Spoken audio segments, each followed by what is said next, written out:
Okay, hello and welcome back to the weekly live tutorial sessions on mechanics and control of robotic manipulators. I'm Isaac John, and I'll be handling the weekly tutorial sessions. For this week, the topics of this week would be more or less an extension of what we have covered in the previous week. If you have attended the previous week's tutorial lessons, and if we have gone through week 2 and week 3 worth of lectures, we would have been discussing more about the geometric modeling of robot manipulators. We have seen the two different kinds of kinematic problems that we are interested in robot manipulators. The first one being the forward kinematics, and the second being inverse kinematics. Further on, we have discussed, how we can use a homogenized 4x4 transformation matrix to communicate the relative pose between two frames. So a 4x4 matrix would, you know, would basically hold information about the relative positions as well as relative orientation between two frames of references. We have also seen using four parameters, or we call them the DH parameters. We use these four DH parameters to fully uh, transmit, the relative pose and orientation between two frames of references using just four of the parameters. We have seen what each of those DH parameters mean, what each of these DH parameters correspond to. Two of them correspond to link parameters, and two of them correspond to join parameters. We have also seen some basic examples on how to, assign the coordinate frames on a serial manipulator as per the modified DH convention. For this week, we'll be basically extending, whatever we have covered in the previous week, which would be for this week, we would be covering the forward and inverse kinematics of robot manipulators. We would also see how to solve inverse kinematics problems based on numerical methods, rather than going for analytical methods. Then, in few of the videos, the professor himself has shown, how to simulate forward kinematics of robot manipulators in MATLAB. And then he has also shown, how to solve inverse kinematic solution based on numerical methods using MATLAB. So I hope all the sessions were informative, and you can appreciate either of these approaches, be it analytical or be it numerical. So, like as before, like in the previous sessions, we will have a summary of all the topics that is being covered for week 3. And then for the second half of the session, we'll solve some sample problems. Okay, so we'll begin with the classical definition of forward and inverse kinematics. So forward kinematics, in its case, it determines the configuration of the end effector. We call them as operational or task space for a given relative configuration of each pair of adjacent links. So we call them as configuration or join variables. So just like in the previous week, we will take a classical example of a 2R serial robot. For example, if we consider this to be the first link and this to be the second link. So each of these links, I label this as link 1 and link 2. And each of these links will have two, revolute joins. So the first joint is connected to the ground using a revolute joint. I label this as R1. And the second link is connected to the first link using another revolute joint. I label this as R2. And if you can recall, the axis of either of these revolute joints would be perpendicular to the board of the plane. So if you consider this entire board as a plane, the axis of the revolute joint would be lying perpendicular to the board of the plane. So I'll label this axis as Z1 and Z2. And at the tip of the second link, you can have probably an end effector or a gripper or whatever tool of your choice. Yeah, maybe something like this. So I label this as a gripper. So I'll just label the position coordinates of this gripper as X and Y. So typically in a robotic system, we basically deal with, transforming the coordinates from one coordinate system to another coordinate system. So the first coordinate system, we call them as task space or operational space. Task space or operational space. But more commonly, we would refer it as task space variables. So in this instance, the task space variables are X and Y coordinates. Right? You define all of the tasks that the robot is intended to perform on X and Y coordinates. Right? If you consider this entire board or entire plane, if you represent it using X and Y coordinates, any point within this plane can be represented by pair of XY coordinates, X1, Y1, X2, Y2, so on and so forth. So if you want the robotic arm to go to a specific point, you represent, the coordinates of that specific point. For example, if you want the gripper to go to a place, grip an object, and then place that object in some other place, you would, basically define all the points in the workspace using XY coordinates. So if you have a desired X and Y coordinates, what should be the input that you would be giving to the revolute joints? Right? Because your motors would be mounted parallel to these revolute joints, right? So if you want the robot to go to a specific X and Y coordinates, how much should you actuate each of these joints using motors? So we will consider the input given to a motor, the motors, we'll represent those inputs using the angles theta1 and theta2. So if you consider theta2 to be the relative angle between link 1 and link 2, we define that as theta2. And theta1 is basically the relative orientation between the ground or the ground base, the x-axis, and the first link. So basically, the inverse problem is about finding theta1 and theta2 given x and y coordinates, right? For any given task space variables, determine the joint space variables. That is what forward kinematics is about. So I'll just write it over here. Joint space or configuration space are basically the inputs that you would give to the motors in terms, which can be represented as angles. And the most common term that we would be using, the most common terminology would be joint space. This is what we prefer rather than configuration space. So for the forward kinematics problem, XY coordinates would be given, or the task space coordinates would be given. You have to find, or you are asked to find out joint space variables. This is what the forward kinematics problem is about. Sorry, I think I have probably mixed it up. Given theta1 and theta2, find x and y coordinates.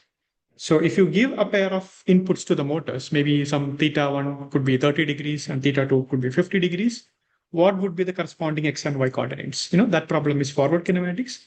But the inverse case is what we define as inverse kinematics. Given x and y coordinates, find theta1 and theta2. This is what we call as inverse kinematics problem. And for the remainder of this lecture, we would see some examples of forward kinematics and inverse kinematics. So for the forward kinematics of the manipulator, it is the transformation of kinematic information from the robot joint space to the Cartesian coordinate of the final frame. So it's basically a transformation, right? If you are given theta 1, theta 2, or if the robot has multiple such joints, maybe all the way to theta 6, for example, the mapping from joint space to the task space, X, Y, if the robot is spatial robot, it will have Z axis as well.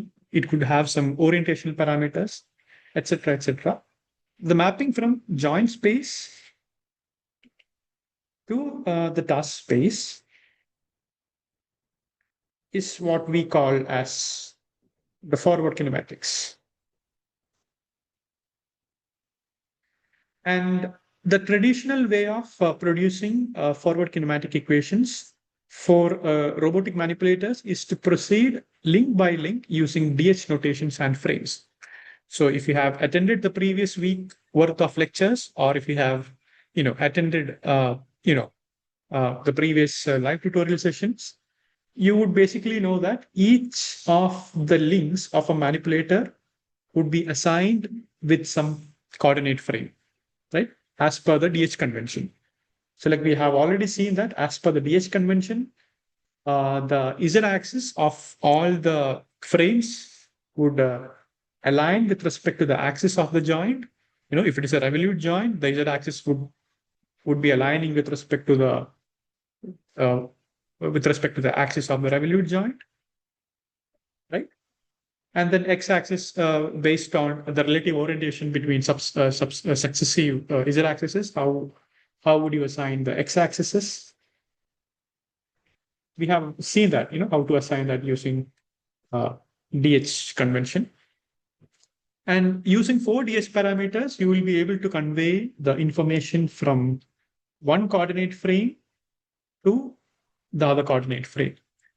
So you will also have a ground frame, a global fixed frame that is attached to the ground. We call them as frame 0,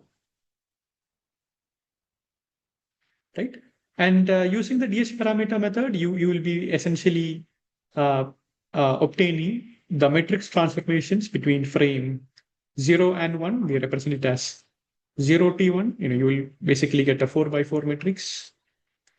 And then, the information between the first and the second frame, we'll call this as 1T2. That'll also be a 4x4 matrix.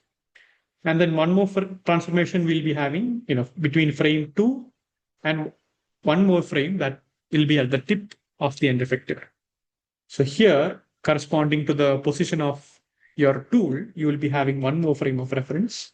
I'll label this as X3, and the z-axis would be Z3, and the corresponding transformation between frames 2 and frame 3, you can represent it as 2T3, like so. That'll also be a 4x4 matrix. So in case of forward kinematics problem, what you have to do is that first you have to find out the DH parameters corresponding to each and every successive transformations. Find out the 4DS parameters corresponding to 0T1, then again 4DS parameters for 1T2, then again 4 more parameters for 2T3. Once you obtain the parameters, you should be assembling these 4x4 matrices. And once you assemble the 4x4 matrices, you multiply them sequentially like so. So 0T1 multiplied by 1T2 multiplied by 2T3. This will give you the transformation from the 0th frame all the way to the 4th frame. This is essentially your forward kinematics problem, right? In forward kinematics, what you are essentially trying to do is you're trying to find a mapping that links all the joint parameters to the final task space coordinates. So if you multiply this throughout, all of these terms will be containing the joint parameters. Maybe 0T1 will be containing theta1, 1T2 would be containing the joint parameter theta2, and 2T3 will be containing theta3, so on and so forth. And from all this subsequent multiplication, you will be able to get the final assembled transformation matrix from 4th frame all the way to the 0th frame. So that is essentially the forward kinematics problem. We'll hopefully we'll see some examples on that. All right. So before we get into inverse kinematics, let's refresh ourselves with the conventions that we'll be using with respect to the frame that is attached onto the end effector. So if you consider this shaded entity as a gripper, right? You can consider these two this section as the clamp of a gripper, or or a vise of a gripper. So these vices can move back and forth, right, along this axis, right? So if you have an obstacle over here like so, you can move these vices back and forth so that the object can be firmly gripped. So based on the direction of sliding and direction of approach, you'd be assigning some names to each of these axes. So the first axis that I would like to talk is what we call as the sliding vector. It's the direction in which the vise of the gripper would move back and forth, or would open and close. That is what we call as the sliding vector. And perpendicular to the sliding vector, you will have something called the approach vector. This is the direction along which the robot would be approaching an obstacle, right? For example, in the context of a 2R robot like so, this is the first link, this is the second link, and you will be having a gripper like this. And if you have an obstacle over here, you would be approaching this obstacle in this direction, right? If this is the gripper, you would be approaching the obstacle along this direction. And that direction is what we call as, the approach vector. We notate it using the short letter N. And the direction of sliding of these vices or these grips, we call them as the sliding vector. And we represent it using the letter S. And perpendicular to both of these axes, the one and only remaining axis that is perpendicular to either of these axes is what we call as the normal vector. We call it as N with the letter N. It's called as normal vector. I think I made a mistake over here. Approach vector is represented by the symbol A. Right? Normal vector is N, approach vector is A, and the sliding vector is S. So typically, if you follow the right-hand convention, the ordering would be your thumb would be aligning with respect to the N axis, and your forefinger would be aligning with respect to the S axis, and your middle finger would be aligning with respect to the approach axis, A axis. So this would, as per the right-hand thumb rule, this would be the direction of your thumb. This would be the direction of your forefinger. And this would be your middle finger. Right? So if you have already established the two of the axes, and if you're confused about the direction of the third axis, you can always use your right-hand thumb rule. So as I was saying, the approach vector is aligned with the tool roll axis and points away from the wrist. The direction along which the tool is approaching the obstacle. The sliding vector is orthogonal to the approach vector and is aligned with the open and close axis of the tool. Right? So if the gripper is opening and closing in the direction along which the gripper is sliding is what we call as the sliding vector. And normal vector is just, along the direction that is orthogonal to the approach and sliding vector. That's about it. We don't really specify the direction of the normal vector, just as how we did for the other two vectors. Normal vector is considered just to be, orthogonal to the approach and sliding vectors. All right. Now, speaking about inverse kinematics, it's the problem of determining joint variables of a robot for a given configuration of a robot. So if you want your robotic arm to move to any specific point or any point of your choice, what should be the input that you have to be, you should be giving to the motors? That is the problem in what inverse kinematics is trying to uh, solve. So for a given x and y coordinates in task space, find theta 1 and theta 2, the joint variables. This problem is what we call as the inverse kinematics problem. Right? And determination of joint variables in terms of end effector position and orientation is called inverse kinematics. So if you know the final desired position of your robot manipulator, what should be the inputs that you should be giving to the joints? That is what inverse kinematics is about. And the third point, although there are no standard and generally applicable method to solve inverse kinematics problem, there are a few analytical and numerical methods to solve the problem. So, to solve inverse kinematics, it's specific to the kind of robot manipulator that you have. There is no general methodology that you can follow, that is applicable for any robot manipulator. So it depends on the kind of robot manipulator that you are working on. In some cases, you will be able to find out analytical solutions. But in some cases, when the robot is probably 5 or 6 degrees of freedom, if it has so many actuated joints, in that case, finding an analytical solution would be very difficult, and you will have to rely on, numerical methods.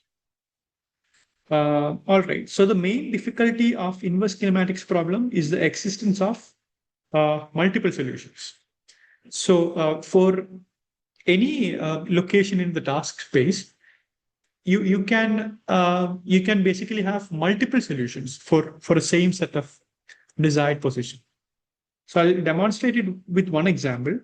So if I call this final end effector position as x and y coordinates, one of such solution would look something like this. One such solution to the inverse kinematics would look like this. This is the first link, and this is the second link. I'll call this as the first solution, and the second solution would look something like this. The first link would move up, and the second link would move like this. Right? So in either of these cases, you will be able to reach the end effector, either in this manner or in this manner. So I label this as solution 2, and I label this as solution 1. So as you can see, in a very simple manipulator with just 2 links and 2 joints, you have 2 solutions. But in the case of a robot manipulator that has higher degrees of freedom, maybe 5 degrees of freedom or 6 degrees of freedom, the number of solutions that it can have could be multiple. Actually, it could have multiple solutions, probably 10, 20 such solutions for a specific, position or orientation in the task space. And finding all of these configurations analytically would be a big challenge. Sometimes you will basically have to go through all the solutions to see which of the solutions would be more viable. So for example, in this case, if you have an obstacle, probably, an obstacle somewhere around here, and the robot, one of the solution is like this. And if there is an obstacle here, obviously the robot will basically collide with the obstacle, right? So in that regard, we can ask the robot to shift to the second solution like this, so that, collision with this obstacle can be avoided. So there are multiple benefits of having multiple solutions. To achieve a same goal, you can have multiple solutions, and some of them would have advantages because some solutions would require minimal energy. Some solutions would, prevent collisions with obstacles. But computing all the solutions would be a big task, or finding all these multiple solutions would be a big task. All right. So now let's see some more points. Understanding the problem of inverse kinematics. Computer-controlled robots are actuated in joint variable space because joints are where the motors are located, and we would be controlling the robot using inputs given to the motors. And the joint variables correspond to the control that we basically give into the motors. However, the objects to be manipulated are usually expressed in Cartesian coordinate frame. So like if you have a Cartesian space, maybe X and Y, all the obstacles or objects that you want your robot to pick up will be defined in terms of Cartesian space, maybe X1, Y1, X2, Y2, X3, Y3, so on and so forth. And now basically you can see, the real need of having an inverse kinematics, because the obstacles are defined in Cartesian space, but the control given to the motors would be in terms of joint space. So in that regard, we need a constant mapping between Cartesian space and joint space. Therefore, carrying kinematic information back and forth between joint space and Cartesian space is needed in robotics. So in that regard, we would basically need forward as well as inverse kinematics so that this information can be carried back and forth. To control the configuration of the end effector to reach an object, the inverse kinematics problem must be solved. So if this is the position where you want your robot to reach, you should essentially solve the inverse kinematics. For example, initially, if the robot is, like this, you would need to solve the inverse kinematics problem so that the robot can reach, the new position like this. All right. So if there are any doubts, you can always interrupt me and let me know, if there is any things to be clarified, or if there are things that I'm not making clear of, please let me know. You can speak up using a microphone, or you can also let me know your concerns with the chat box. All right. So now we look more in detail on the inverse kinematics problem. They are obviously more difficult than forward kinematics problem. We'll see, how or why it is more difficult. The equations to solve are non-linear. Thus, closed form solution is not always available. For simpler manipulators, maybe with 1 or 2 links, or maybe up to 3 links, you can solve the inverse kinematics problem using, analytical methods or some, manipulation of the formulas or equations. But then when the degree of freedom of the robot increases, or if the robot is of higher dimensions, then, solving such solutions are not going to be that easy. So, and also the solutions are not unique. So as I was saying, so to reach a particular position in Cartesian space, a robot can have multiple such solutions, In case of a 2-hour robot, you can either have an elbow down configuration. You call this as the elbow down configuration, because if you consider this as an arm and this joint to be the elbow of your arm, it's obviously below your final task space or your final location. And there is one more solution, as I was saying, something like this. You call this configuration as elbow up, because if you consider this as an elbow joint, it's going to be, higher than the end effector position. Or, if you compare the relative position of the elbows of these two solutions, the one in green has the elbow at a higher location, and the one in red has the elbow at a lower location. So solutions are not unique. There will be multiple solutions, and it will be a challenge to discover all such multiple solutions as the degree of freedom of robot basically increases. And then the solution is also robot dependent. How you manipulate the equations, how you solve the equations, all these sort of things, or rather the number of solutions. All of these basically depend, or it's completely dependent on the kind of robot that you're working in. So like there is no such generalized way, to solve this inverse kinematics problem. It's very robot specific. Now, there are two methods to solve the inverse kinematics problem. One such method is, numerical solutions. You can use some numerical methods to solve this highly nonlinear complicated equations. Another form is, by using analytical methods. We will have to manipulate the equations ourselves so that, we can essentially derive, what the solution would look like in the case of a robot manipulator.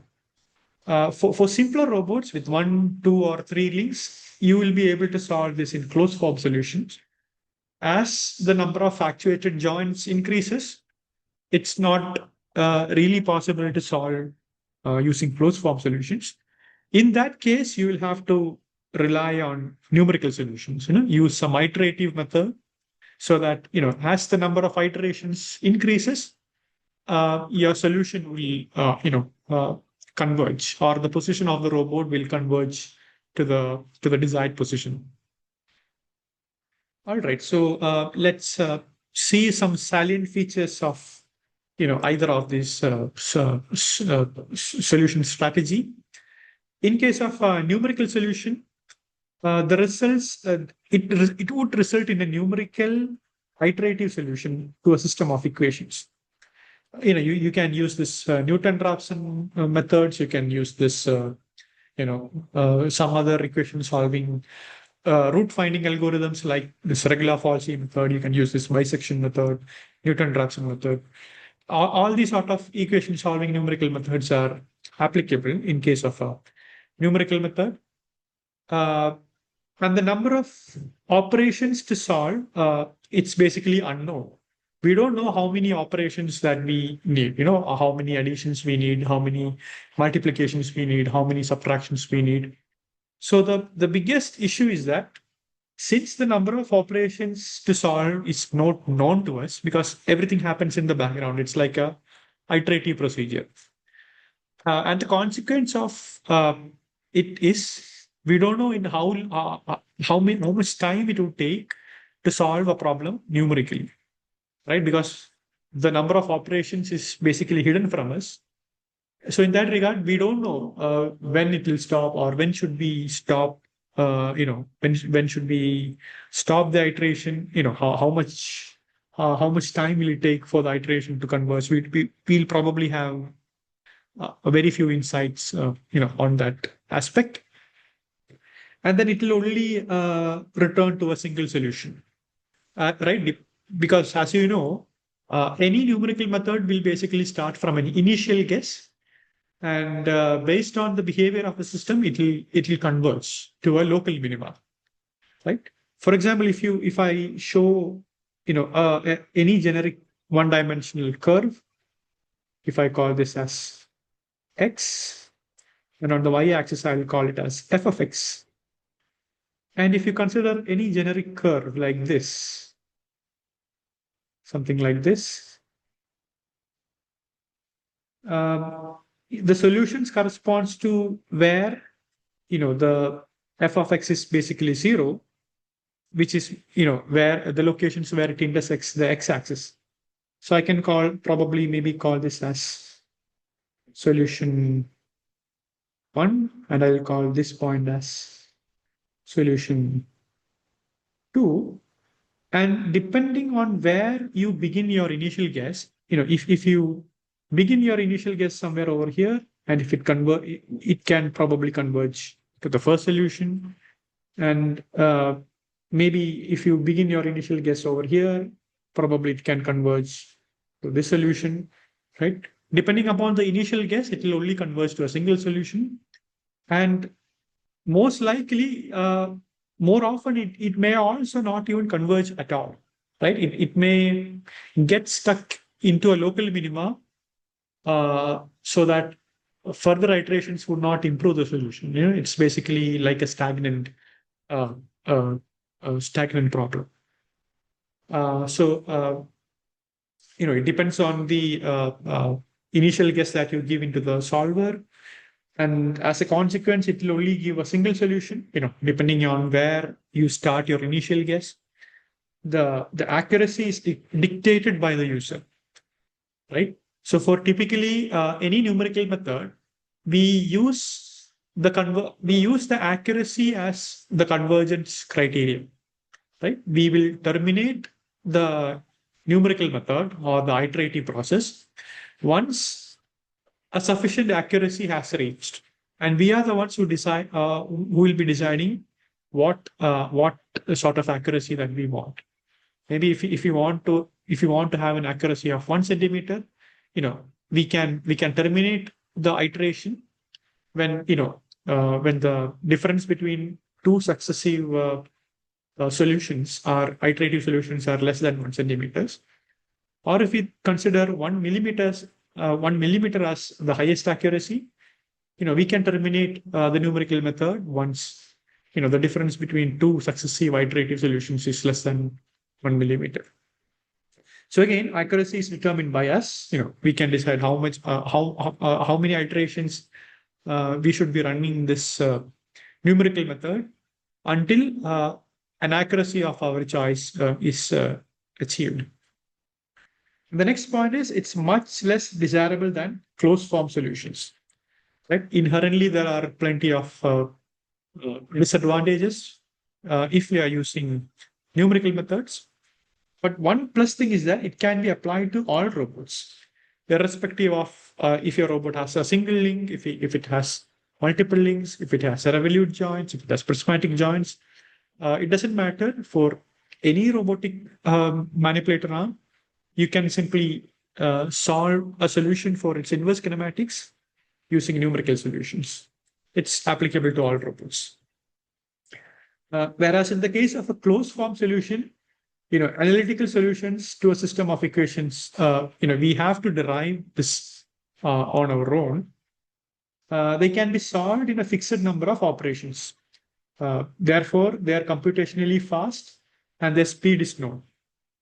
Right? Since we ourselves are deriving, the final closed form solutions, we would have an exact count of, how many operations or how many additions, subtractions, divisions are required, to solve the solution. So in that regard, the computational speed would be very much known to us because we know exactly how many operations that we need. And once we derive these equations, it's only a matter of plugging in some parameters, right? Equations. It's only a matter of substitution. And then it results in all possible solutions to the manipulator kinematics. If you're solving it analytically, we'll be able to obtain all the solutions, just by looking at this equation. Maybe the final equation is like a quadratic equation. And as you know, a quadratic equation has two roots. So just by looking at the equation, we'll be able to obtain multiple solutions rather than the numerical solution. And they are often difficult to find, right? And we can only derive such closed form solutions only in the case of uh, simpler serial robotic manipulators.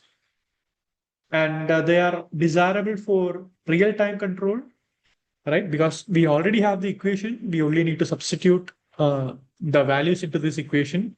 So it'll be very fast. Since it's only a matter of substitution, it will be very fast. And we can use analytical solutions for, real-time control.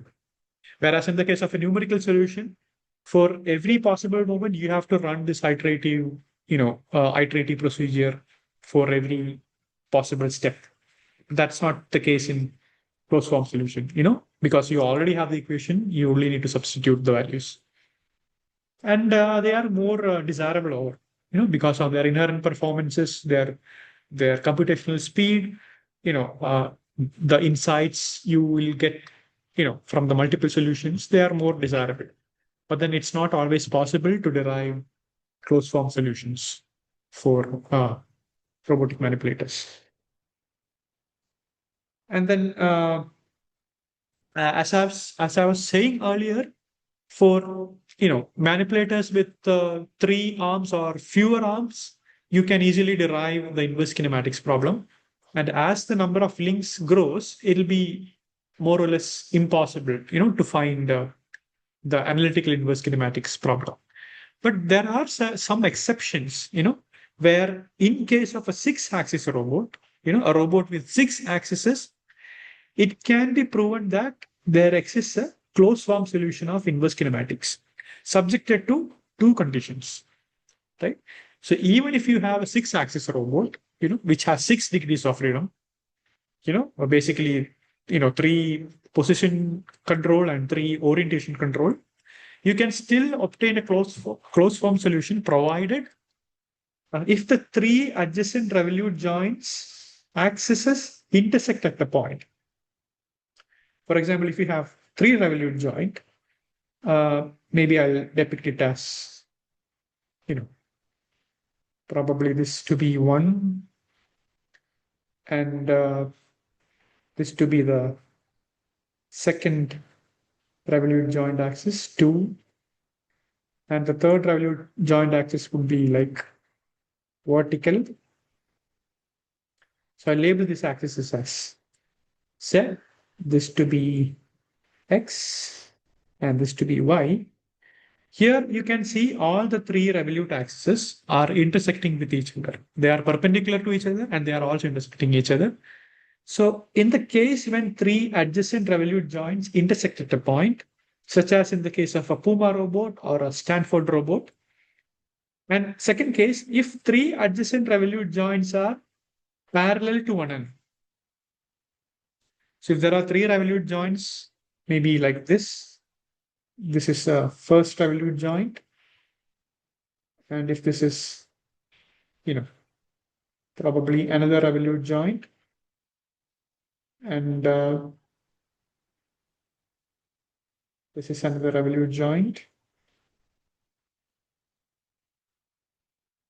So, all the axes of all these revolute joints are parallel to each other. Maybe I'll call this as Z1, I'll call this as Z2, and I'll call this as Z3. So all the 3 axes of the revolute joints are parallel. And maybe the remaining joints would be, perpendicular to each other. Maybe I'll bring this over here. And if I try to connect these links like so, here you can see it's a 6 linked manipulator. It has, 1, 2, 3 adjacent revolute joints are parallel. And then the subsequent 3 revolute joints are intersecting. So in that case, you will be able to obtain analytical solutions on your own. without resorting to any numerical techniques. But then it's not in the scope of this course. But if you come across any such manipulator, which has three adjacent links intersecting, or three adjacent revolute joints parallel to each other, you can always try and attempt, to solve the inverse kinematics analytically. So we'll solve the inverse kinematics of an RP robot, a robot that has a revolute joint, and a robot, and the second joint would be a prismatic joint. Right.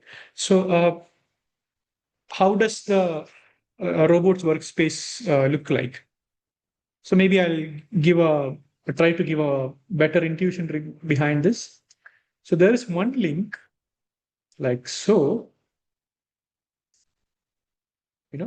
and it is attached to the ground using a revolute joint like this. So if a link is attached to a revolute joint, the motion it can have is a pure circular motion, like so, right? At any configuration, the link can be like this. It can be like this. It can be oriented like this. And within that link, there is one more link, a second link, that can slide back and forth, right? The first link will rotate by an angle θ1, and the second link, inside the first link, it can translate back and forth. So if you consider this point, the first point as the ground fixed frame of reference, probably I'll label this as x0, and I'll label this as y0. And if you consider this point as the origin of the ground fixed frame of reference, the robot's workspace would look like concentric circles, like something like this, something like this. It'll have this concentric circles, because every time the robot's arm extends or contracts, the radius of the circle can grow or it can shrink. So how would you define, if you consider the tip of the second link, if you consider the tip of the second link as x and y coordinates, how would you describe the forward kinematic equation? If you consider the tip point, or the tip where you attach the tool as x and y coordinates, from the forward kinematics principle, or from forward kinematics, you should be able to obtain it as x would be d2 cos θ1. I hope I am still making sense. If this angle is θ1, and if this linear displacement is d2, from this point to this point, if it is d2, the x coordinate is nothing but d2 cos θ1, and y coordinate would be d2 sin θ1, right?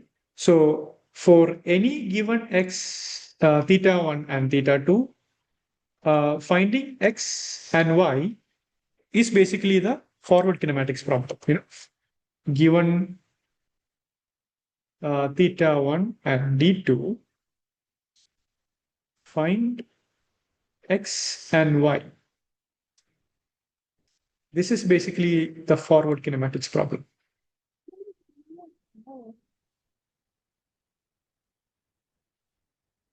Does anyone have any doubts in this? Any questions? If there is any doubt, please let me know. No, sir. Thank you. Okay, yeah. So as you know, forward kinematics is basically simple. You are only required to substitute the value of θ1 and d2 into this equation to find out x and y coordinates. But then what about the inverse kinematics problem? How would you find this inverse kinematics? Right? So given X and Y, find theta 1 and D2. Because theta 1 and theta 2 are basically the join variables. The first join variable, theta 1, corresponds to the input that you should be giving to the first, the motor that is attached to the revolute joint. And the second joint variable is D2. It's a prismatic joint. So you would basically have a linear actuator or a prismatic actuator, and you would be giving this command D2, right? The displacement D2 that you have to move, or the actuator has to move, so that the final position coordinates X and Y can be realized. So in this case, if X and Y, if desired locations of X and Y are given, how are you going to find D2 and theta? Any answers? If I label this as equation 1 and if I label this as equation 2, how would you solve? So if you square and add equations 1 and 2,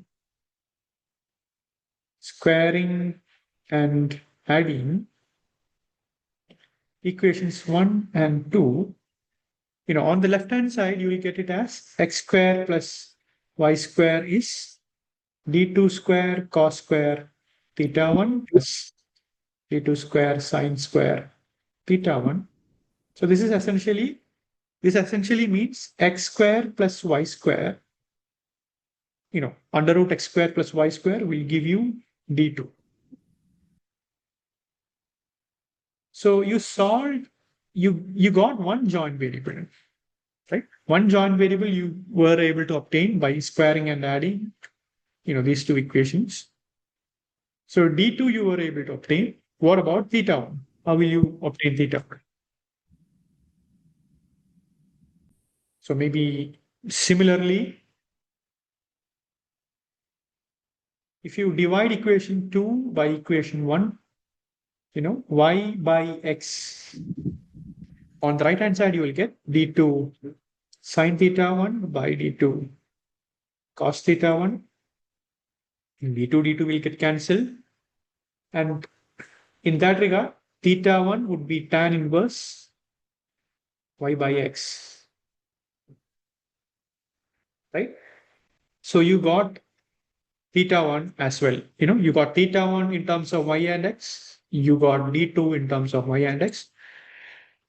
So this is basically how you solve inverse kinematics of a robotic manipulator.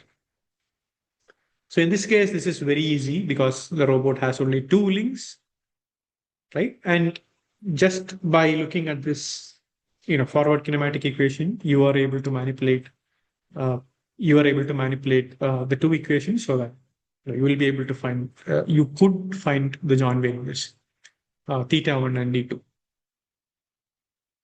Now, let's look at one more example, in case of an RR robot, that we often bring up.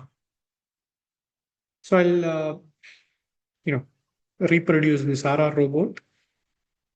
Let this be the first link. This be the second link. And you have the first joint. You have the second joint over here. And let this be the end effector or the gripper. And I'll label this as the first link. This be the second link.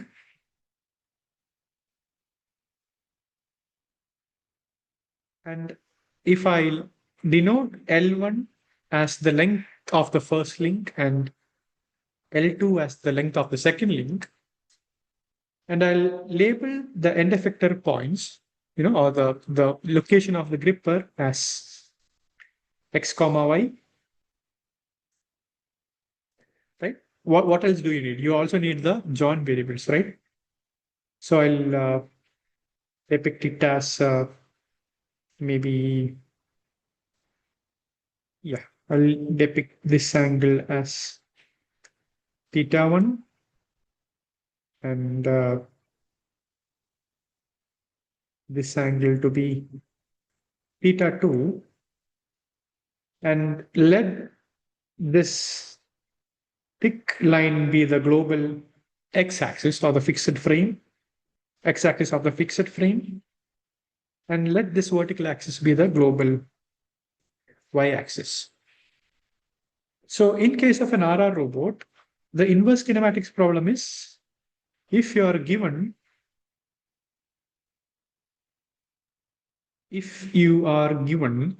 x and y coordinates, find out theta 1 and theta 2. How would you solve this? So basically, if you do the forward kinematic mapping, if you don't really have to do the DH parameter method, because essentially you can obtain the forward kinematic equation geometrically, just by looking at this, looking at the configuration, you can easily detect the forward kinematic equation like so, like what I'm going to write. So the x coordinate is nothing but L1 cos theta 1 plus L2 cos theta 1 plus theta 2. I hope we can all agree on that, because this entire distance, the x distance, is nothing but the projection of the first link onto x-axis plus the projection of the second link on the x-axis. Similarly, the y coordinate would be L1 sine theta 1 plus L2 sine theta 1 plus theta 2. So in case of inverse kinematics problem, you are given x and y, you are asked to find out theta 1 and theta 2. How would you find that out? So the typical procedure, or the way you solve, is using a vector approach or a geometrical approach. So this is how we derive the solution, for an RR robot. So if I consider this right angle triangle, I hope I am clear.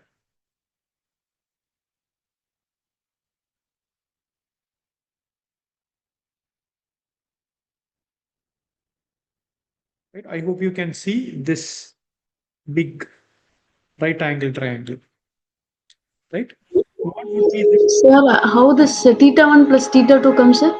Cos theta 1 plus theta 2? All right, I'll explain that. So theta 1 is defined as the angle the first link makes with the x-axis, right? This angle, right?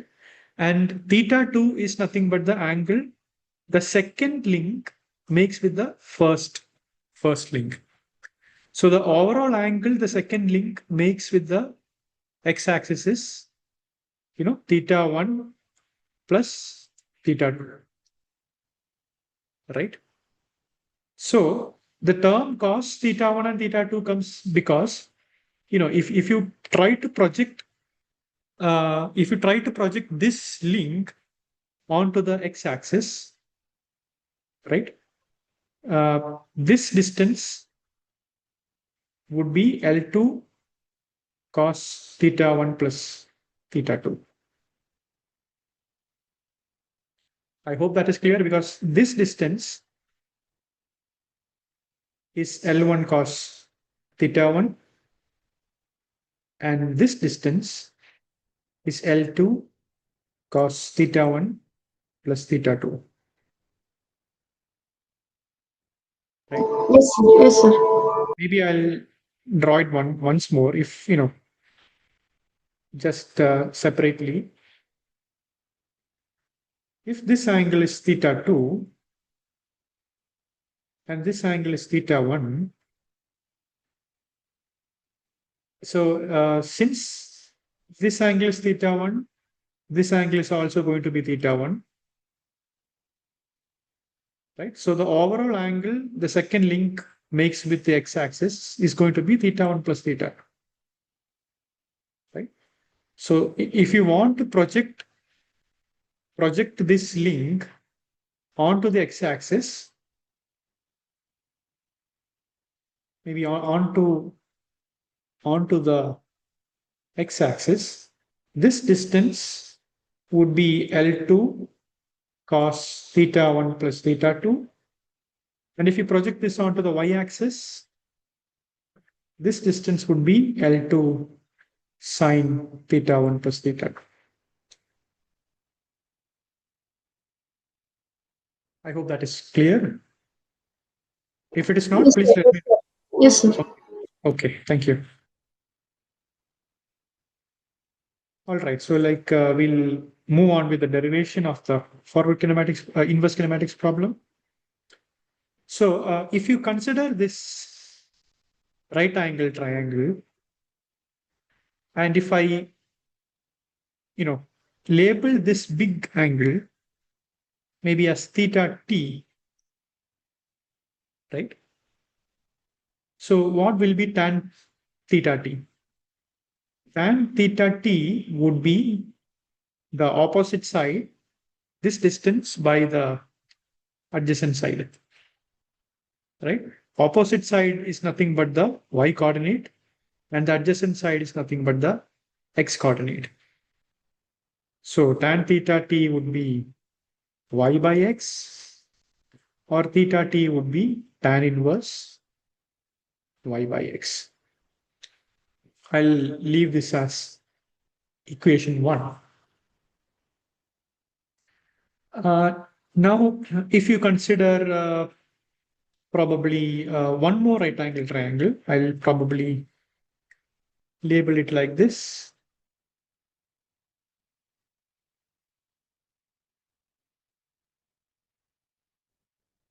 So I hope you can visualize this right angle triangle, right? This one. Now this angle will also be 90 degrees, and I'll call the angle, this angle, to be beta. So what would be tan beta now? This angle.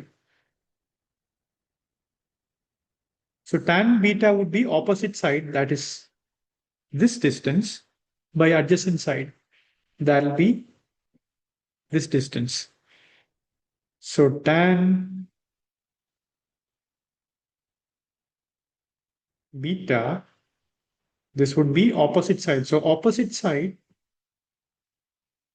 what would that opposite side would look like? Again, if you consider this right angle triangle, this is also right angle triangle. This distance would be L2 sine theta 2, right? This is L2, and if this is theta 2, this distance would be L2 sine theta 2, right? So tan theta b would be opposite by adjacent, and the opposite side would be L2 sine theta 2, and the adjacent side would be this one. So we already know this length to be L1, and this length will be L2 cos theta. If you consider this right angle triangle, projection of L2 along this line would be L2 cos theta 2. So the overall length, this length overall would be L1 plus L2 cos theta 2, right? So in that regard, the beta would be tan inverse L2 sine theta 2 divided by L1 plus L2 cos theta 2. Maybe I'll label this as equation number 2. And then we will have to consider this triangle. It's not a right angle triangle, but a generic triangle, right? So you can see that this angle on its whole is 180 degrees. right? This entire angle is 180 degrees, and we have defined this angle as theta 2. And this angle would be 180 minus theta 2, right? This, I'll call this as alpha, this small angle as alpha. This one over here, right? So I'll label it as alpha as 180 minus theta 2. So if you invoke the law of cosines, right? If you know this angle, and if you know the length of these two arms, what does the law of cosine say? Right? If you know two lengths of a triangle and the included angle between the two known lengths, it says something about the length that is opposite to the included angle, right? So as per the law of cosines, this distance, right? This distance, I'll call it as R. R square is nothing but L1 square plus L2 square minus 2 L1 L2 cos alpha. This is what we call as the law of cosines. But you know from the initial big right angle triangle that this R square is nothing but x square plus y square, right? If this is the x coordinate and if this is the y coordinate, R would be nothing but R square would be nothing but x square plus y square. So if I substitute that fact, it'll be like x square plus y square would be L1 square plus L2 square minus 2 L1 L2 cos alpha. So if I rearrange this equation, it'll look like something like x square plus y square minus L1 square minus L2 square by 2 L1 L2 would be minus cos alpha. But we already know cos alpha is 180 minus theta 2, right? So I'll substitute instead of alpha, I'll substitute it as 180 minus theta 2. So this is nothing but cos of theta 2, right? Because if you simply expand cos 180 minus theta 2, this is cos 180 cos theta 2 plus sine 180 sine theta 2. This term is going to be 0. This term is going to be minus cos theta 2. And there is already a minus before it. So this minus will also get cancelled. So ultimately, you will end up with cos theta 2. So theta 2 is nothing but cos inverse x square plus y square minus L1 square minus L2 square by 2 L1 L2. So I label this as equation 3, right? So you got one joint variable theta 2 in terms of x and y. You know, theta 2 as a function of x and y. And once you obtain theta 2, you substitute the value of theta 2 into this equation, beta, right? So say beta has a term on theta 2, right? So once you obtain beta, you substitute this theta 2 and beta into this equation. Once you obtain theta 2 and beta, you can easily find out theta 1, right? Because theta 1 is nothing but this big theta t minus this small beta angle, right? This angle is theta 1, and this big angle is theta t, and the small angle is beta. So theta t minus beta is theta 1, right? So I label this as equation 4. So you got theta 2, you substitute theta 2 to find out beta. You already got theta t independently, just from y and x. And once you substitute theta t and theta b into equation 4, you will get theta 1.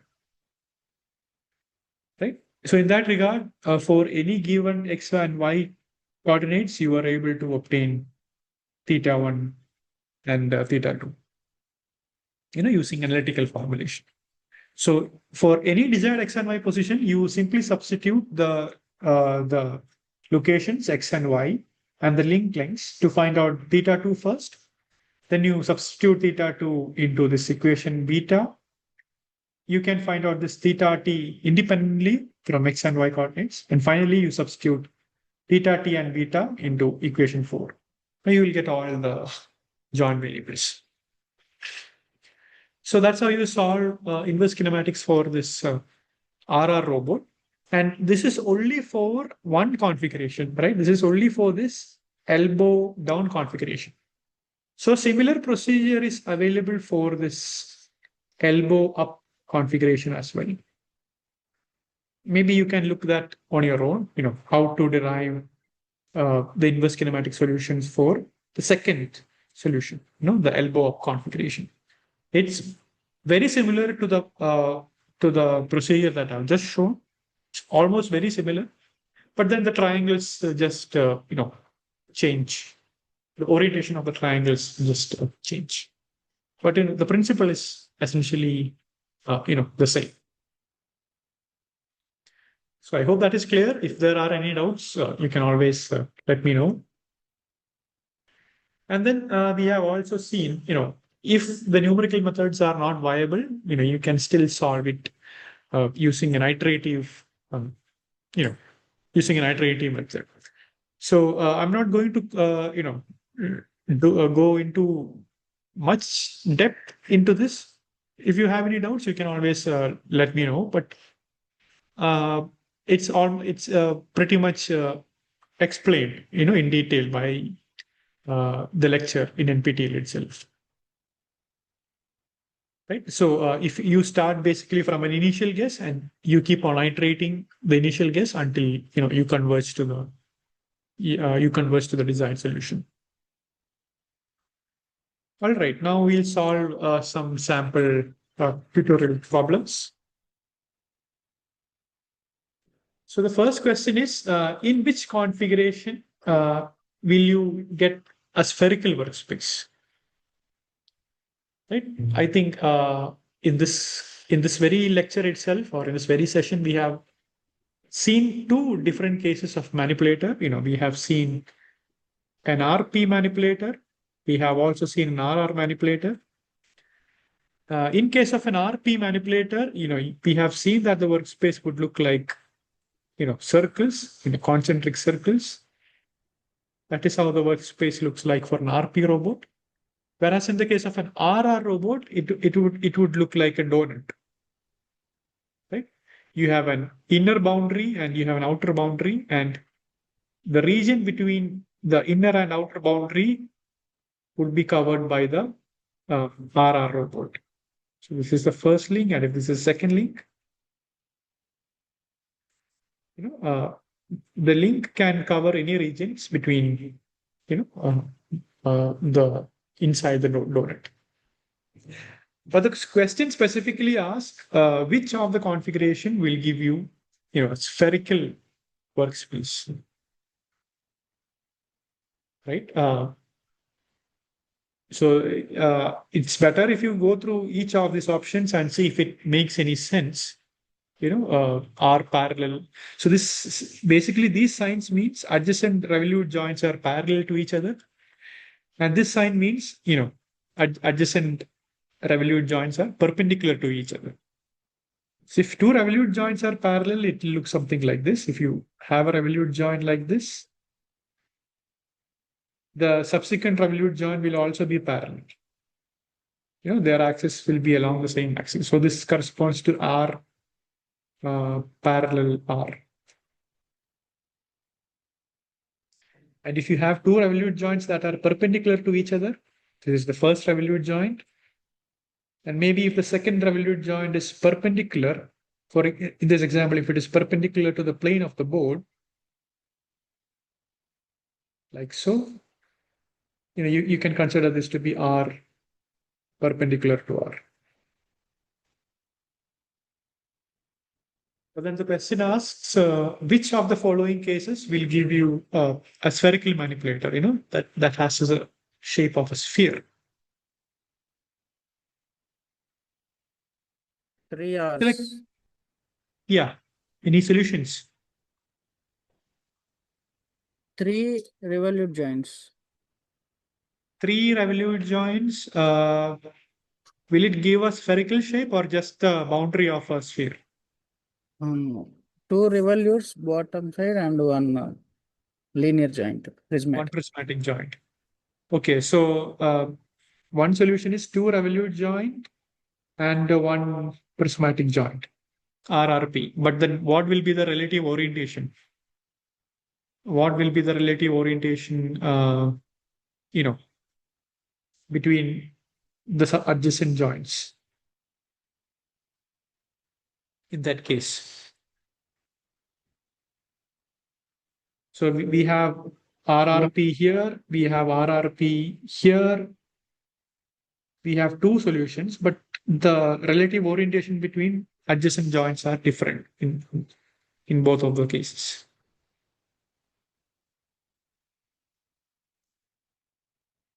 So, the first thing you have to note is that a revolute joint, if you have a revolute joint like this, right? This is a single revolute joint. And if you consider the axis to be perpendicular to the board, maybe I'll denote it as Z axis, the kind of workspace or the kind of motion this link will have would be that of a circle, right? Would be that of a circle centered at the joint axis. So if you have a link like this, and if its axis is coming out of board, the link can be anywhere. For at any given instance, it can be anywhere within this periphery of the circle, right?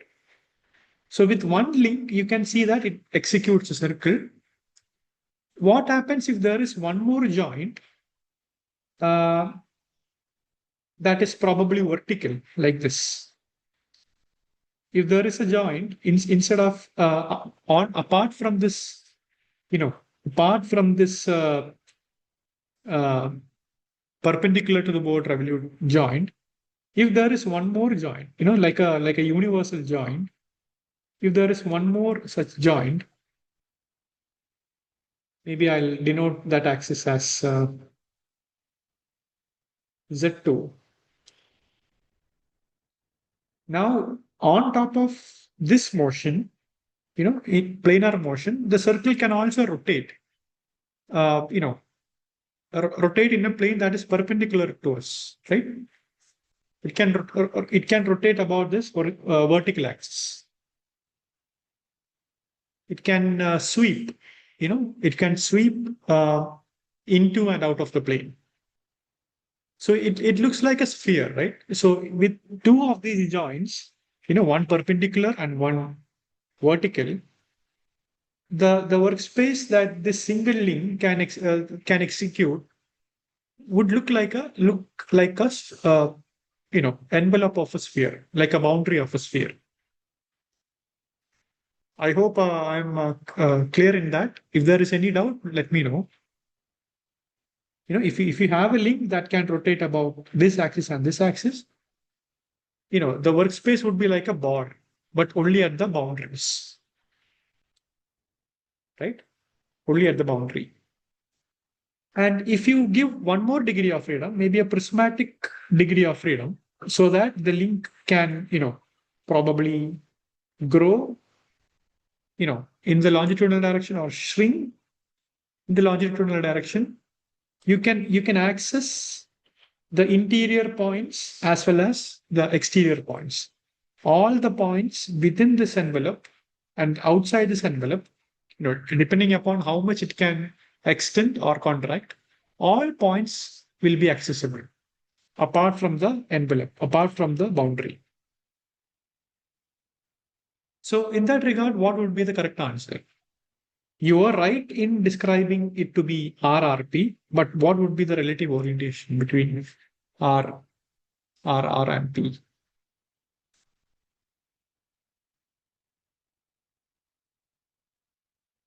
It has to be R perpendicular to R, because here you can see that the first two revolute joints are perpendicular, and the third prismatic joint is perpendicular to the previous R joint. So R perpendicular, something like this, right? Maybe if I can, let me see if I can draw the sketch of the manipulator itself. So if I have the first link like this, and the second link like this,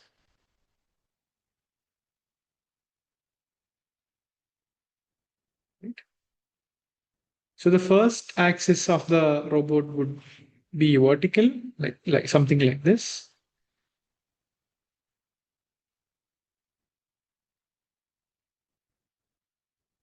Right? So this entire arm, this entire arm can, rotate about, a circle like in the horizontal plane, like this. Right? This entire arm can rotate like this. It's in a horizontal plane, something like this.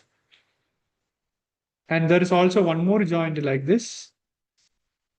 So I label this as Z1, and the second joint is Z2, so that the arm can rotate within the plane like this. Right? So if you combine the first rotation, if you combine this first rotation and the second rotation, you will basically get an envelope of a sphere. And if you combine these two rotations with a prismatic sliding motion, like so, I'll label this axis as Z3.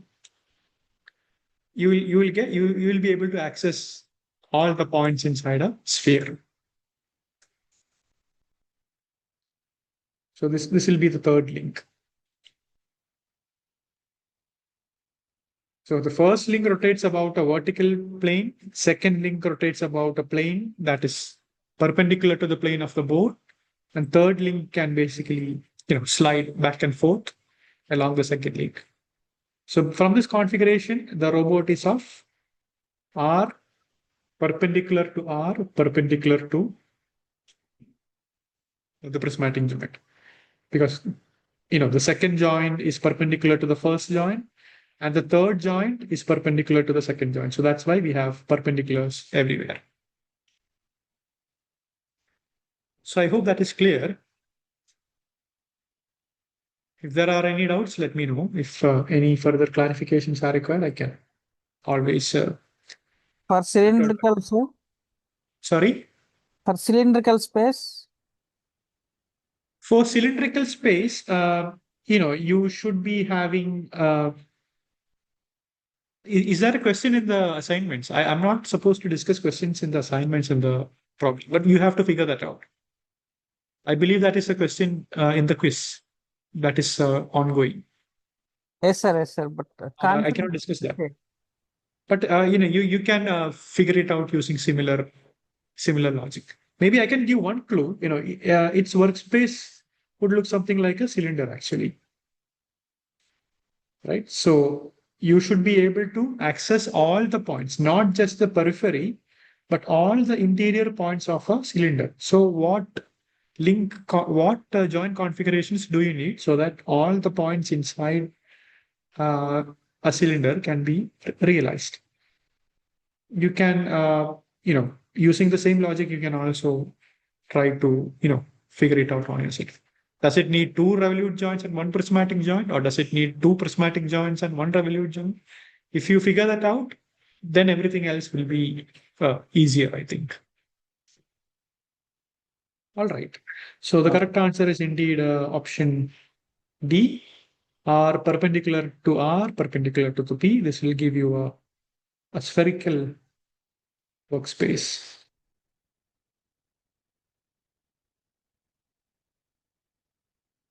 Now, question 2.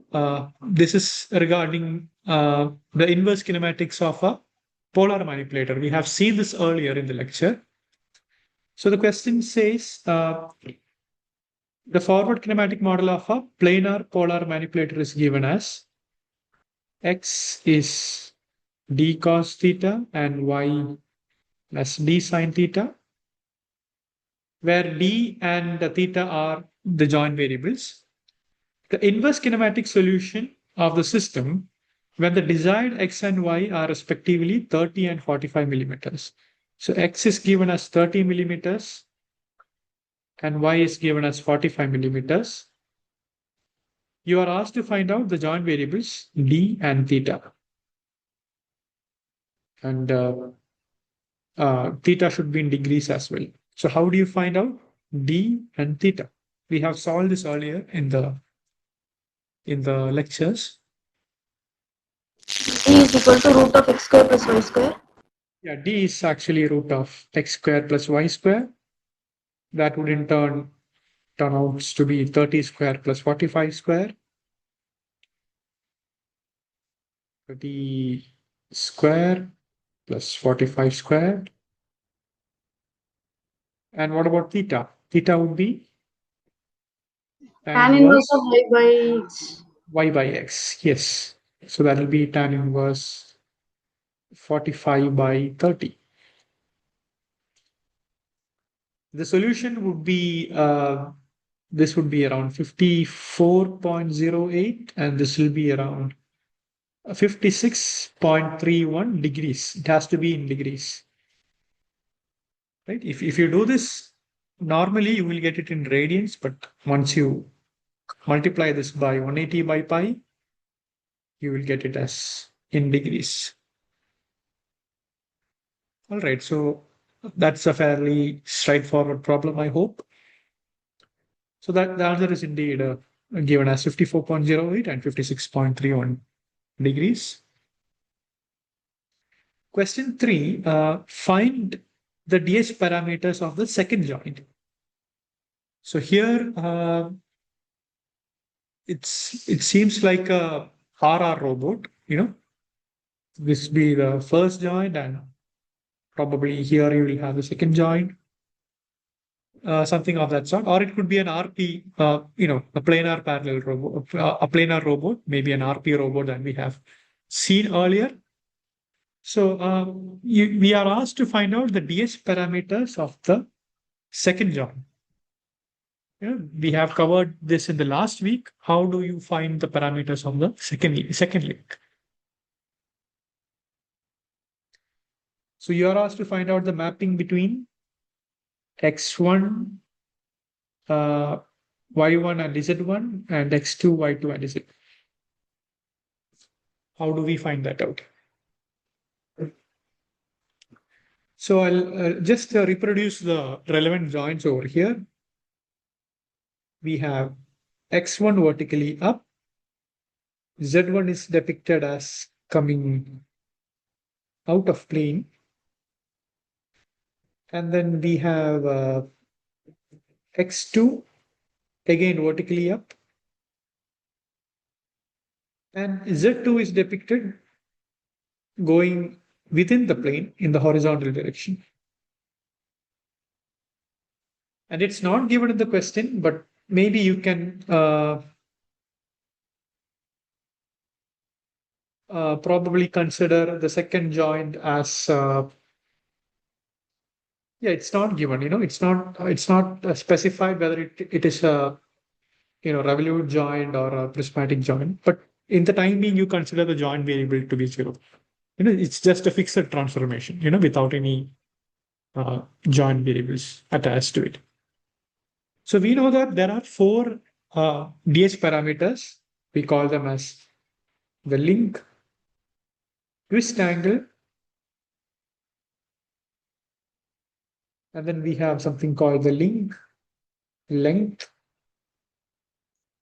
That's a distance. Then we have the joint angle and the joint distance.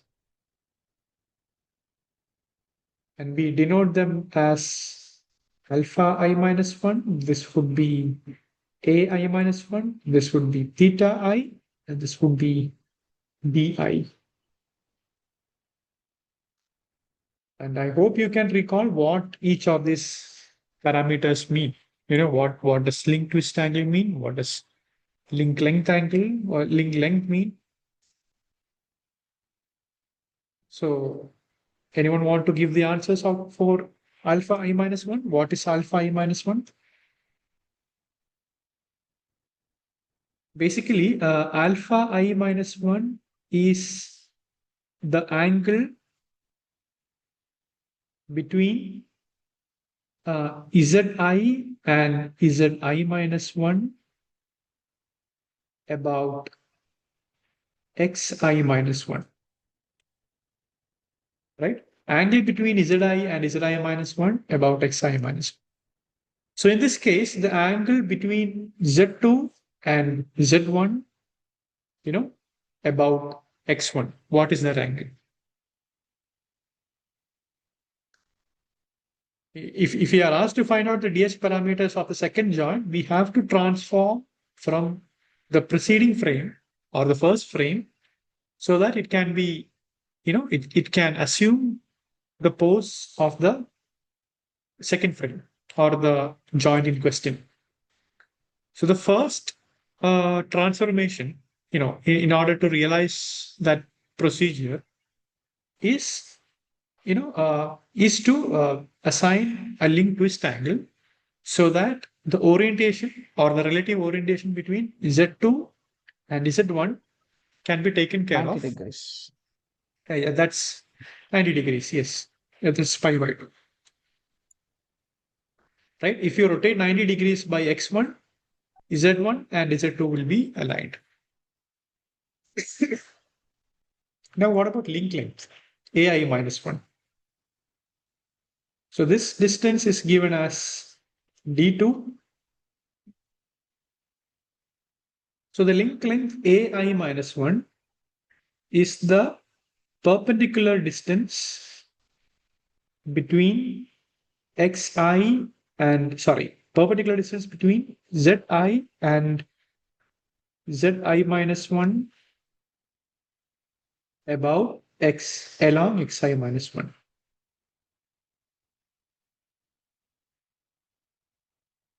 Right?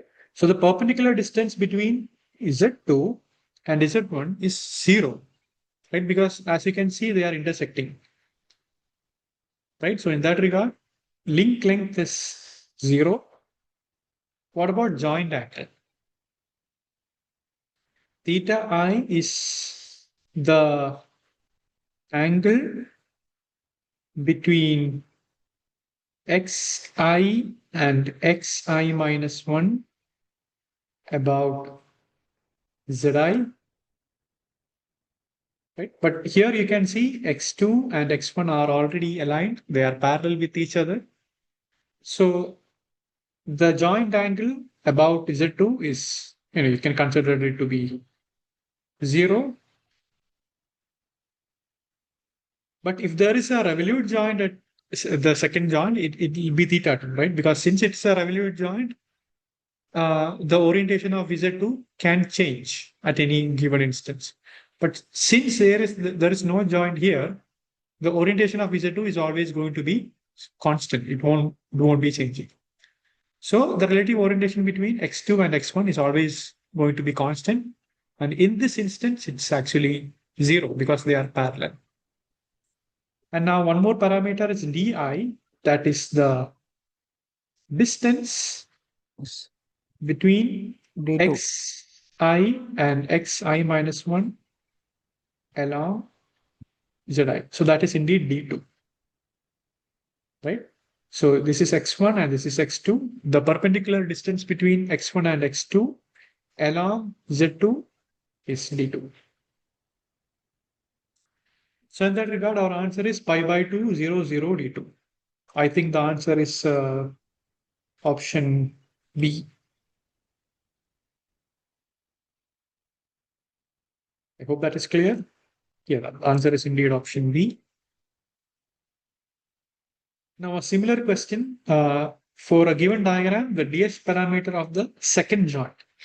Now, the second joint is actually considered as an active rotary joint, right? So, I'll just reproduce the relevant joints over here. We have Z1 vertically upward, X1 is horizontal.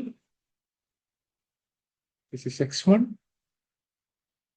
And along X1, we have Z2 that is coming out of plane.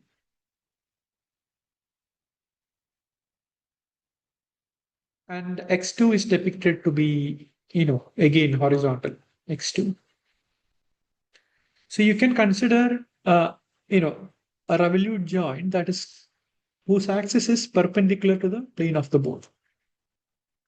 So at any instance, as the revolute joint rotates, X2 can be horizontal, X2 can be, inclined, it can be vertical, it can basically assume any configuration within the circle, and that will be characterized by the joint variable theta 2 because it's a active rotary joint.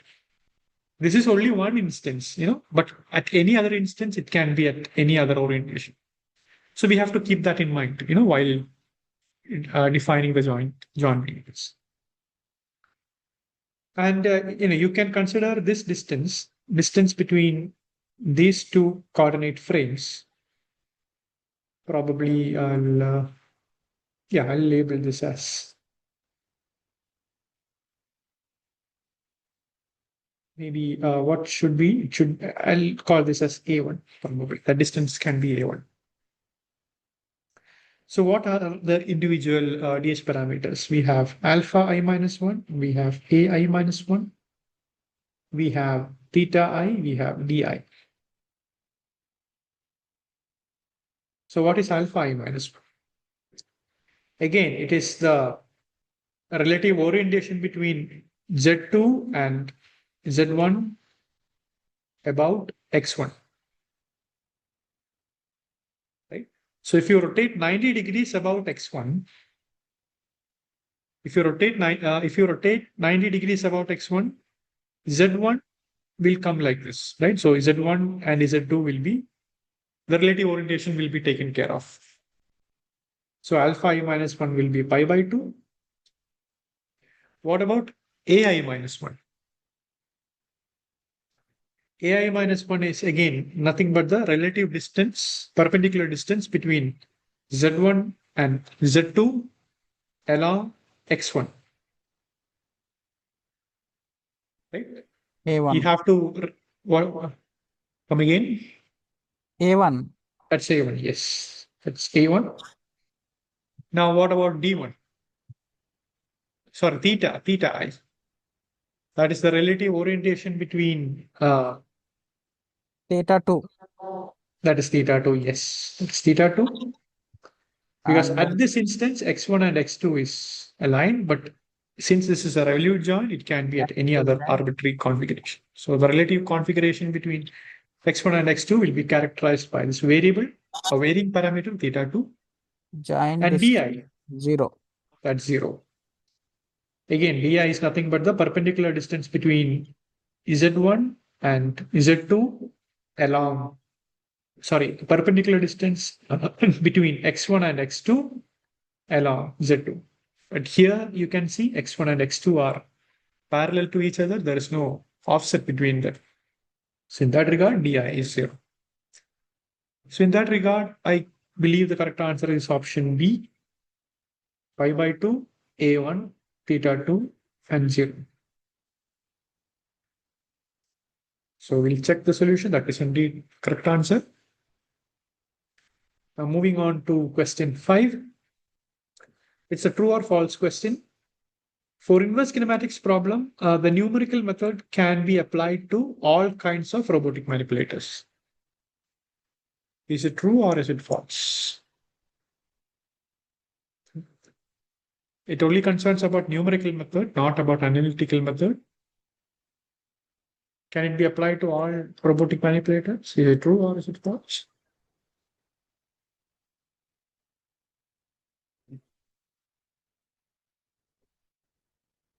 If you go back to the slide where we discuss the difference between analytical and numerical, analytical solutions may not be feasible, when the manipulator is of higher degrees of freedom, if it has many links, many joins. Uh, Numerical problems in that case would be, more suitable. But then analytical problem is only applicable to a specific kind of robotic manipulator, right? We have actually seen two cases in this session itself. We have seen how to derive analytical inverse kinematics for an RP robot. We have also seen how to derive it for an RR robot. But in both of these cases, you can actually see that, the equations are completely different. But in case of a numerical method, the iterative procedure is still the same. Only the underlying kinematic equations will, the forward kinematic equations will change.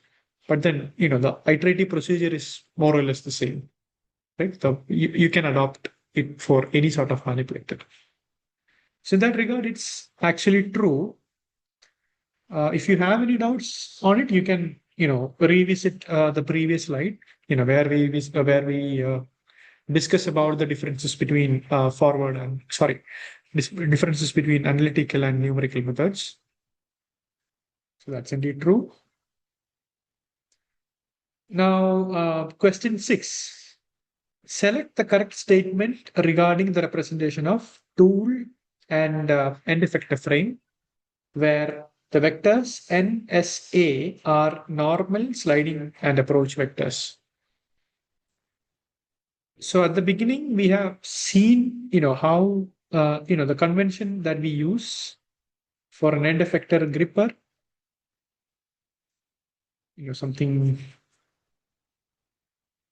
something like this.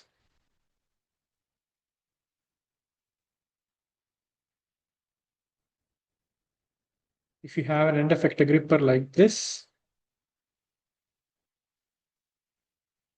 and if I consider, these two projections as the vise or the jaw of the gripper, the direction along which it can open and close, we can consider it to be the sliding direction, right? So I'll label this as vector S, and the direction along which it is going to approach an obstacle or an object, I can call this as, the approach vector, maybe the approach vector A, and perpendicular to the sliding and approach vector, we have the normal vector N. And together we have the convention N, S, and A. These are basically unit vectors. Maybe something like 1, 0, 0, 0, 1, 0, 0, 0, 1. Each of these vectors are basically unit vectors. Right. So which of the statements are correct in this regard? The normal vector is aligned with the tool axis and points away from the wrist. So if you have a tool like this, which is gripped, by the jaws, obviously the tool axis is aligned along the approach vector, right? Maybe if you have a drill bit or if you have a welding gun and it has to be gripped between the vices of the end effector, the direction along which the tool lies is along the approach vector, is along the A vector. But the option says normal vector is aligned to the tool axis. So that's obviously false. So first option is false. The second option says n dot s is 1. Is that true or false? Dot product of two vectors, but we already know that vector n and vector s are perpendicular to each other, right? So n dot s, dot product between two orthogonal vectors, is always going to be 0. And in that regard, that is also false. Question 3, n cross A is 0. That is also false, right? If two vectors are perpendicular, their cross product is not going to be 0. Their cross product is some finite quantity, but it will be perpendicular to either of the two constituent vectors. Now we move on to question option 4. The sliding vector is orthogonal to the approach vector. That is true, and is aligned with the open and close axis of the tool. That we have already established, by definition. So that is true. Because sliding vector is aligned, along the open and close axis of the tool. And the fifth option says n cross s is minus a. And we know that if you're considering about the unit vectors along the coordinate axis, it has to follow the cyclic rule of cross products. And, the orders are respectively n, s, and a. So according to that cyclic rule, n cross s is a, and then s cross a is n. And what else do we have? S cross a is n, and a cross n is s. But then the option says n cross s is minus a. That is obviously false. N cross s is not minus a. N cross s is just a with a positive. That is also false. And the final option is n cross a is s. That is also false because a cross n is s. If you stick with the right hand rule, n cross a is minus s. So again, that is also false. So the only correct answer is option B. This would be the only correct answer. Yeah, so that is indeed the only correct answer. Now, moving on to question 7. For a spherical serial manipulator, the forward kinematic relations are given as follows. So it's a spherical manipulator. It can reach all 3 coordinates of a Cartesian space. It can reach x, y, and z. And it has 3 joint variables, d3, theta 1, and theta 2. d1 is considered to be a constant. It's part of a link length. So where d1 is a constant, theta 1, theta 2, theta 3 are joint variables. What is the value of d3 in terms of x, y, and z? So you are asked to find out the inverse kinematics. Inverse kinematics, where joint variables are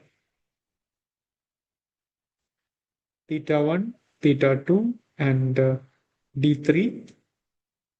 Find d3 in terms of x, y, and z.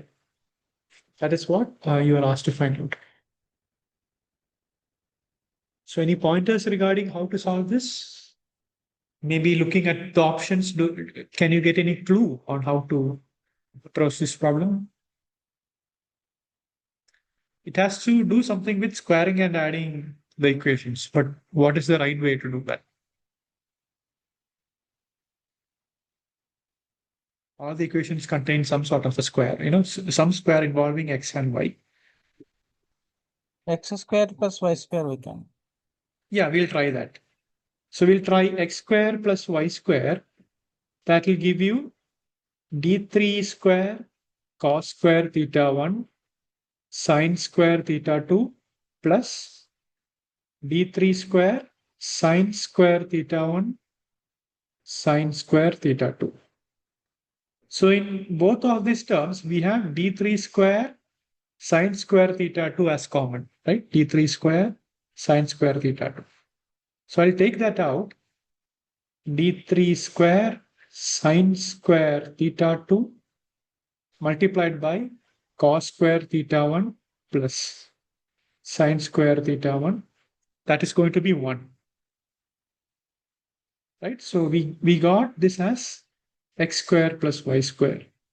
So I label this as equation 1.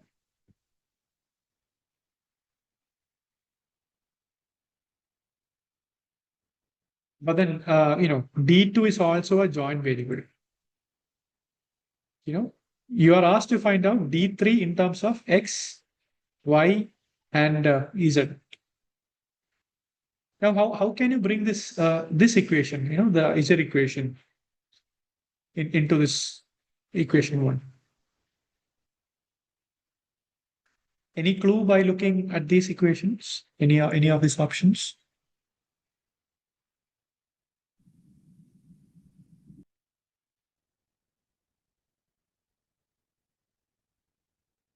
What about we already have this d square sine square theta 2 here. We have this d3 cos theta 2 here. Maybe we can eliminate this sine square theta 2 and cos square theta 2 by some manipulation, right? So what I'm going to do is from the equation concerning z, I'll do the manipulation, for this equation. I'll do a small manipulation. Z minus d1, the whole square is nothing but d3 square cos square theta 2. I label this as equation 2. And if I add equation 1 and 2, you will get x square plus y square plus z minus d1, the whole square. This will be d3 square sine square theta 2 plus d3 square cos square theta 2. Right? That is nothing but d3 square itself. Right? So in that regard, d3 is nothing but x square plus y square plus z minus d1 the whole square. Sorry? But in z equal to d1 plus d3 cos theta 2, it's not cos square theta 2 in the question. In the question, it's cos theta 2. Yes, correct. But here it is sin square theta 2. Huh? Yeah, you can take z minus d1 to the left-hand side. You will get it as d3 cos theta 2, right? And then you can square both sides. You can square this. You can square this. You will get cos square theta 2. Yes, sir. Yes. Right? So that's how you got this equation. Okay, so I think the correct option is option this one, I think. Fifth option. I hope that is clear. And the same question, but now you are asked to find out the value of theta 2. Maybe I'll just reproduce what we have written there. We already know that x square plus y square is what is x square plus y square? That is d3 square cos square or d3 square sine square theta 2, right? Yeah, d3 square sine square theta 2. And we have one more equation, that is z1 as d1 plus d3 cos theta 2. So from these two equations, can you find a way to find out the joint variable theta 2 in terms of x, y, and z? Would it be possible?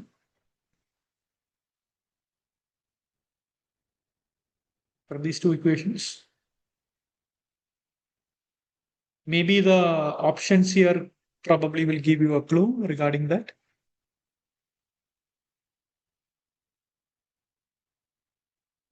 Can you work out from the options, how will the solution for theta 2 would look like? Any answers?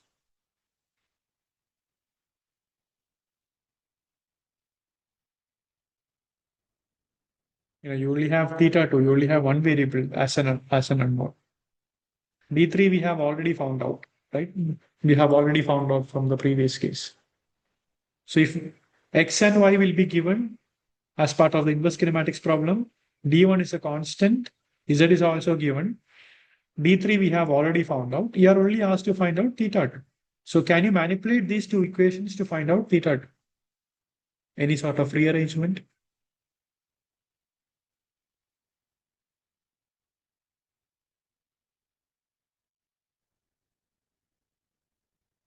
So if I label this as equation 1 and if I label this as equation 2, if I take, sorry? 1 divided by 2. Equation 1 divided by 2, will it give you the correct answer? No. It's sin square by cos theta. Yeah.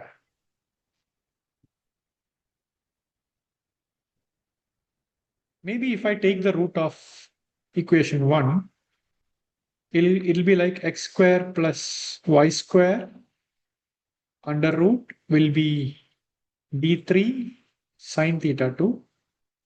I'll label this as equation 3. And I can write equation 2 as z minus d1 as d3 cos theta 2. I'll label this as equation 4. Right? Now, if I divide equation 3 by equation 4, what will you get? X square plus y square under root divided by z minus d1. This will be tan theta 2. Right? So theta 2 will be tan inverse x square plus y square divided by z minus d1. That will be theta 2. Right? It's just manipulation of the equations back and forth.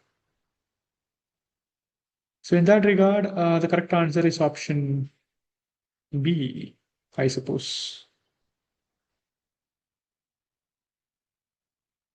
I hope that is clear. Yeah, it's option B. And we'll go for a second last question. Yeah, for second last question, again, you have to find the DS parameter for the second joint. While it is not explicitly stated, there is a theta 2 shown around or about the Z2. That means the second joint is a revolute joint. But the axis is now vertical. The revolute joint is now vertical along Z2.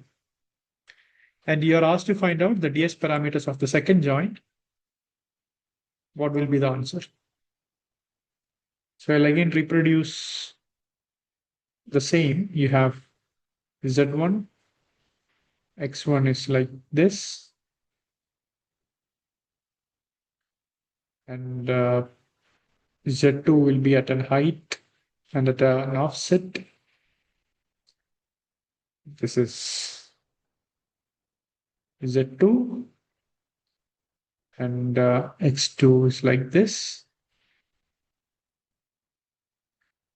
And this height or the offset between the two x-axis is D2 and the offset between the two x-axis is given as E1.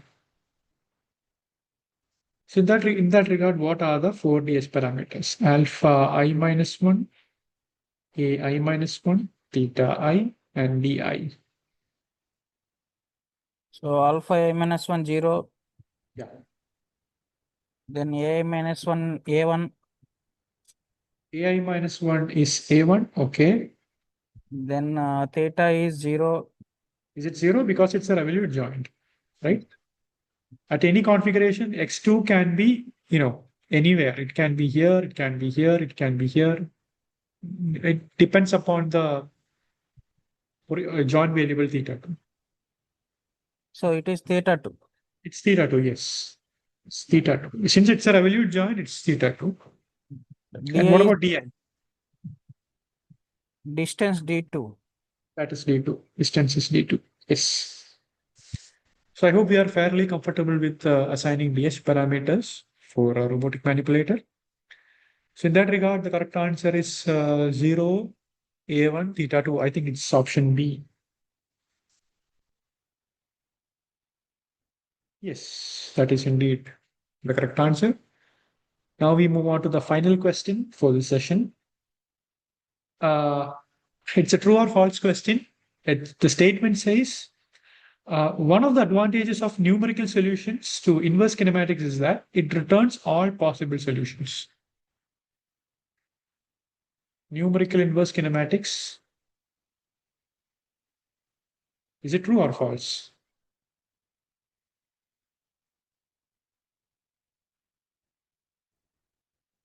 All possible.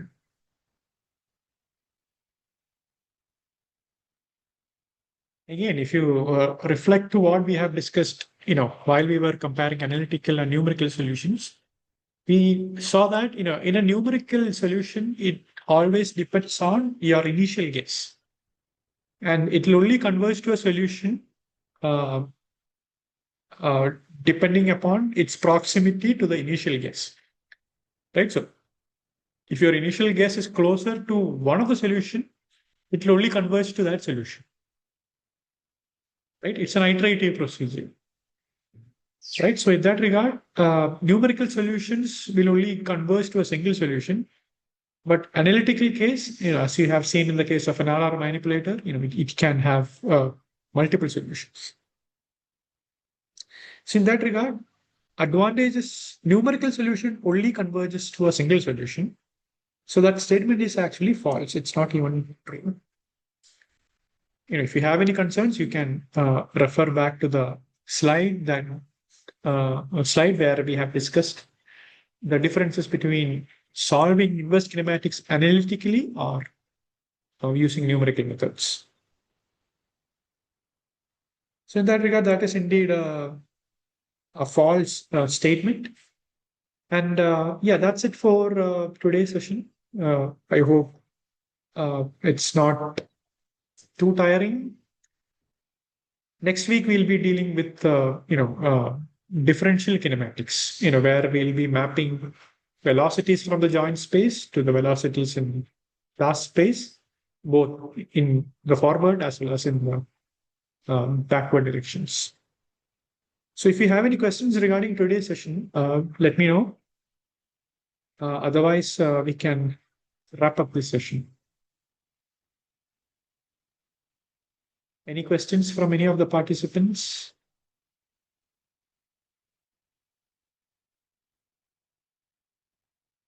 Okay, I take that as a no.